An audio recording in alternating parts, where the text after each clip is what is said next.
Canals వెడల్పు చేసి చెరువుకు నీళ్లుస్తారని ఆశిస్తున్నాం. హెచ్ఎల్సీ ఆధునీకరణ చేయమని కోరాం. పేదలందరినీ మూలకు నెట్టి డబ్బున్న వాళ్లకు మాత్రమే పనిచేసే లక్షణమున్న పార్టీలన్నీ కలిసి ఎన్డీఏ కూటమిగా ఉన్నాయి.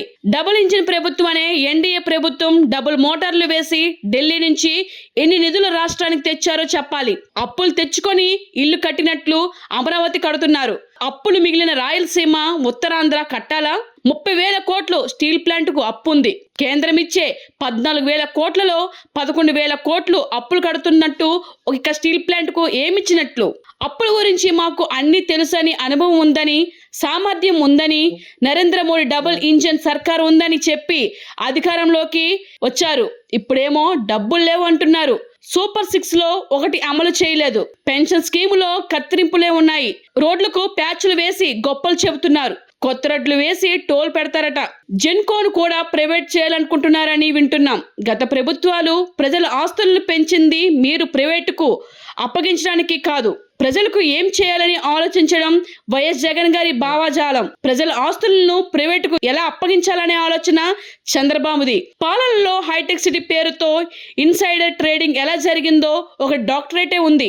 ఇదే ఇప్పుడు ఏపీలోనూ జరుగుతుంది అని సాకే శైలజానాథ్ గారు వైఎస్ఆర్సీపీ నేత అన్నారు.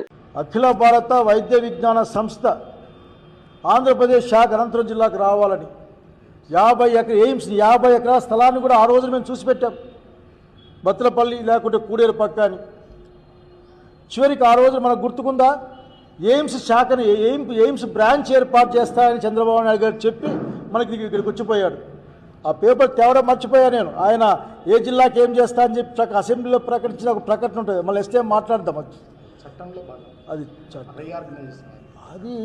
చట్టం లేదు, ఏమీ లేదు. ఇప్పుడు ఈరోజు ఏం పెట్టాడు ఆఖరికి? ఆ క్యాన్సర్ మనం తెచ్చింది ఆఖరికి ఆ రోజున్న హెల్త్ మిషన్లో బాగా క్యాన్సర్ స్టార్ట్ చేశాం ఇక్కడ. ఈరోజు కూడా డబ్బులు తగ్గించడం ఏంది? రేపు ఈ హాస్పిటల్లో కూడా నేను పీపీపీ మోడీ కింద ఇస్తానని చెప్పి నేను పెద్ద ఆశ్చర్యపోను ఆఖరికి. So is mood is like that. నేను ఎప్పుడు చెప్పేవాటి ఒకటే, జగన్మోహన్ రెడ్డి భావజాలం ప్రజలు, ప్రభుత్వ ఆస్తులు, ప్రజల యొక్క సంక్షేమం, విద్యా, వైద్యం ఎట్లా ఉండాలి, రాష్ట్రంలో ప్రజలు ఎట్లా ఉండాలి, ఇచ్చిన మాట ఎట్లా నిలబెట్టుకోవాలి, ఈ భావజాలం జగన్మోహన్ రెడ్డి గారి ఇటువైపున. అటువైపున అసలు ప్రజలకి అందకుండా ప్రజల్ని ఏ విధంగా మార్కెట్ ఫోర్సెస్కి బలి చేయాలి, ప్రభుత్వ ఆస్తుల్ని ప్రైవేటు వాళ్ళకి అప్పగించాలి. చివరికి ఆయన మర్చిపోవచ్చు, లేదా ఆయన చాలా కన్వీనియంట్గా ఈ రోజున హైటెక్ సిటీ కట్టిన దగ్గర ఇన్సైడర్ ట్రేడింగ్ ఎంత జరిగిందని ఒక డాక్టరేటే ఉంది. సేమ్ థింగ్ ఇక్కడ మనుషులు మాట్లాడుకుంటూ ఉన్నారు. కనుక చంద్రబాబు నాయుడు గారు నిజంగా నేను ఒకటే, ఆయన పట్ల ఒక గౌరవం కూడా ఉంది. ఎందుకంటే ఆ తరానికి మిగిలిన నాయకుడు, ఆఖరి నాయకుడు ఆ తరానికి.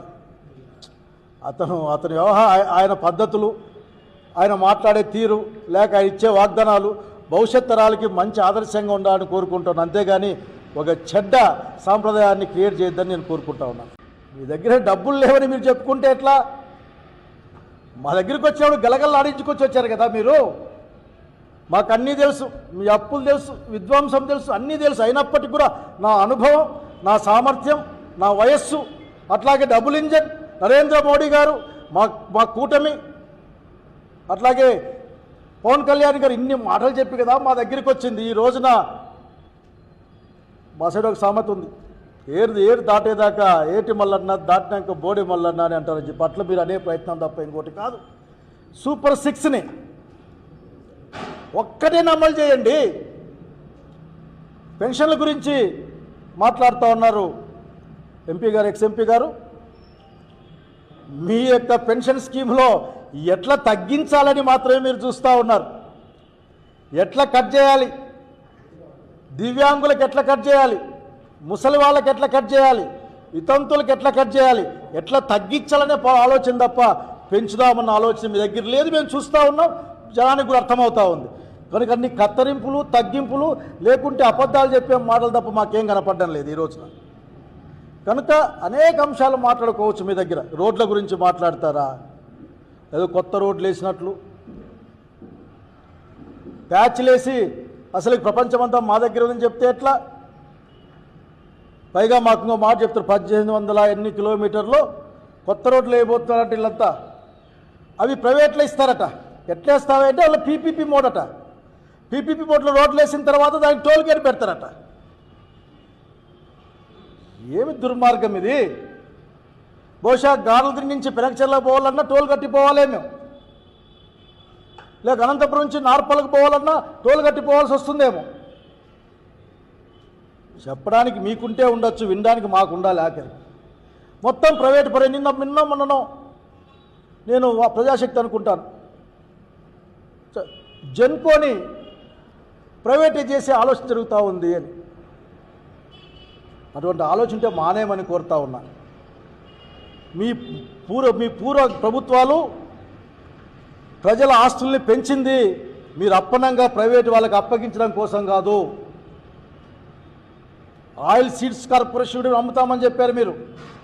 ప్రతి ఒక్కటి ఆ రోజున ఎవరికైనా సరే ప్రభుత్వ ఆస్తులు అంటే ప్రజల ఆస్తులే.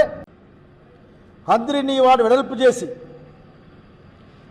చెరువుకు నీళ్ళు అందే విధంగా ఈ సంవత్సరంలోనే పూర్తి చేయడానికి. ఎందుకంటే రాయలసీమ జిల్లాలో అత్యంతగా నీళ్ళు లేని జిల్లా అనంతపురం జిల్లా. హంద్రిని వాళ్ళు ఎక్కువ నీళ్ళు తెచ్చుకుంటారు. రాజశేఖర రెడ్డి గారు చెప్పారు, నాకు బాగా గుర్తుంది. దీన్ని ఎంత ఎక్కువ మనం తోడుకుంటే అన్ని నీళ్ళు వస్తాయి అని. మీ ప్రభుత్వానికి గుర్తుండకపోయే అవకాశం ఉంది. ఎందుకంటే మీరు 5 టీఎంసీల తాగునీటి పథకం కింద హంద్రిని వాను 2 చోట్ల ఉరవకొండలో ఒక్కసారి, ఆత్మకూరు మండలంలో ఒక్కసారి శంకుస్థాపన చేశారు. బాబు గారు గుర్తెచ్చుకోండి మీరు. ఆఖరికి దాన్ని 50 టీఎంసీలు చేసాము ఆ రోజున. రాజశేఖర రెడ్డి గారి యొక్క ఆలోచనతోనూ వెంకటరామరెడ్డి గారు ఇట్లా ఆ రోజున్న మంత్రులందరూ కూడా ఆఖరికి రగన్న దివాకర్ ఇట్లా పెద్దలంతా ఆ రోజు ఈ రాష్ట్రం గురించి ఆలోచించి జిల్లా గురించి ఆలోచించారు. ఈరోజు మీరు ఆలోచించమని మీ అధినాయకుని ఒప్పించి హంద్రినీవా వెడల్పు చేసి అనంతపురం జిల్లాలో ఉన్న అన్ని చెరువులకు నీళ్ళు వచ్చే విధంగా నిధులు విడుదల చేయమని కోరుతా ఉన్నాం. అనేక సార్లు అడుగుతూ ఉన్నాం, హెచ్ఎల్సీ ఆధునీకరణ చేయండి అని.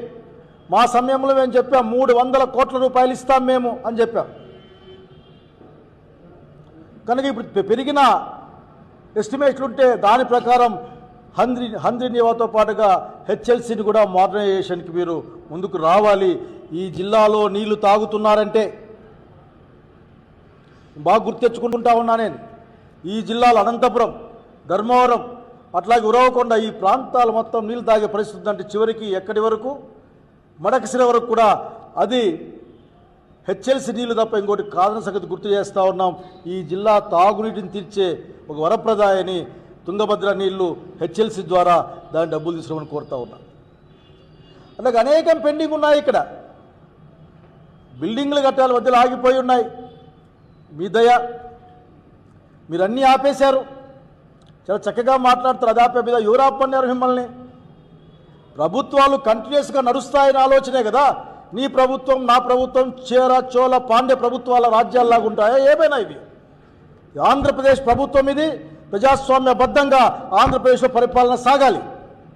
ఏ ప్రభుత్వం ఉన్నా సరే గత ప్రభుత్వంలో ప్రజల కోసం చేసిన పథకాల్లో మీకు నచ్చని అంశం ఉంటే దాన్ని చర్చకు పెట్టాలి, మేధావులతో మాట్లాడాలి, దాన్ని నిజంగా కరెక్ట్ అయితే అమలు చేయాలి, లేకుంటే సరిదిద్దాలి, మరింత మెరుగ్గా ముందుకు పోవాలి. ఇది కదా ప్రభుత్వాలు చేయాల్సిన పని. మళ్ళీ రెవెన్యూ సౌన్సిల్ పెట్టారట, వీళ్ళు మళ్ళీ సర్వేలు చేస్తారట. గత సర్వేకైనా ఖర్చు చంద్రబాబు నాయుడు గారు ఆయన మంత్రివర్గం కడతారని అడుగుతా ఉన్నా నేను ఆఖరికి. అప్పుడే మర్చిపోతే ఎట్లా? జగనన్న బొమ్మలు ఉన్నాయి, చంద్రబాబు నాయుడు గారి బొమ్మలు ఎన్ని చూసింటాం మనం? కనుక అటువంటి మాటలు మాట్లాడదని చెప్తా ఉన్నాను. ఈ జిల్లాకు న్యాయం జరగాలి. మీరు స్టార్టింగ్లోనే గవర్నర్ గారు, మీరు బహుశా ముఖ్యమంత్రి గారు చెప్పి ఉంటారు, దాంట్లో డిప్యూటీ సీఎం పేరు, అట్లాగే నరేంద్ర మోడీ గారి పేరు కూడా చెప్పారు. సంతోషం, మీరంతా కలిసి ఉండాల. ఈ సమాజాన్ని, దేశాన్ని ద్వేషంగాను ప్రజల్ని విడదీస్తూ మొత్తం పేదల్ని ఒక మూలకు నెట్టేసి బాగా డబ్బున్న వాళ్ళకు మాత్రమే పనిచేసే మీ యొక్క కూటమి ఒక లక్షణాన్ని కోల్పోకుండా మీరు కలిసి ఉండాల్సిన అవసరం ఉన్న ఈ కాలంలో మనం అడుగుతా ఉన్నా.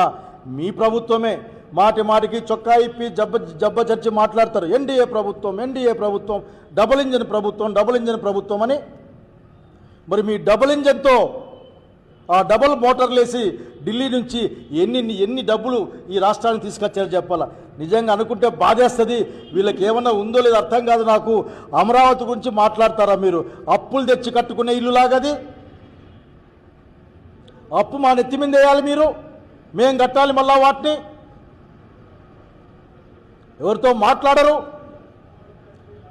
హక్కున్న రాయలసీమతో మాట్లాడరు, ఆల్రెడీ అనౌన్స్ చేసిన ఉత్తరాంధ్రతో మాట్లాడరు. మీరు అప్పులే కదా మీరు తెచ్చేది. గ్రాంట్గా రావాల్సిన, కేంద్ర ప్రభుత్వం గ్రాంట్గా రావాల్సిన 28,000 కోట్ల రూపాయలు ఎక్కడున్నాయో అడగలేరా మీరు? అట్లాగే మాట్లాడుతూ స్టీల్ ప్లాంట్ గురించి కూడా మీరు మెన్షన్ చేశారు గవర్నర్ గారు. మీతో ఎన్ని సత్యదూరమైన మాటలు మాట్లాడించారు.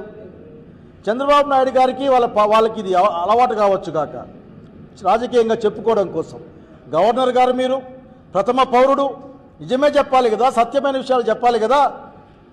30,000 కోట్ల రూపాయలు స్టీల్ ప్లాంట్కి అప్పుంటే మీరిచ్చిన 14,000 కోట్ల చిల్లర డబ్బులు మీరు మన ఇస్తే, దాన్ని విడతల వారీగా ఇస్తామని చెప్తే, అందులో 11,000 అప్పులు కడతామని చెప్తే ఏం మాట్లాడుతూ ఉన్నారు మీరు? ఏమిచ్చామని స్టీల్ ప్లాంట్ గురించి మాట్లాడుతూ ఉన్నారు? స్టీల్ ప్లాంట్ గురించి మీరు మాట్లాడే అర్హత మీకు లేదు. ఈ మాట అన్నందుకు నేను బాధపడతా ఉన్నా. Hi, this is Swathi. Like చేయండి, షేర్ చేయండి, కమెంట్ చేయండి అండ్ సబ్స్క్రైబ్ చేయండి GRTV. Hi, this is Monica. Please like, share and subscribe GRTV.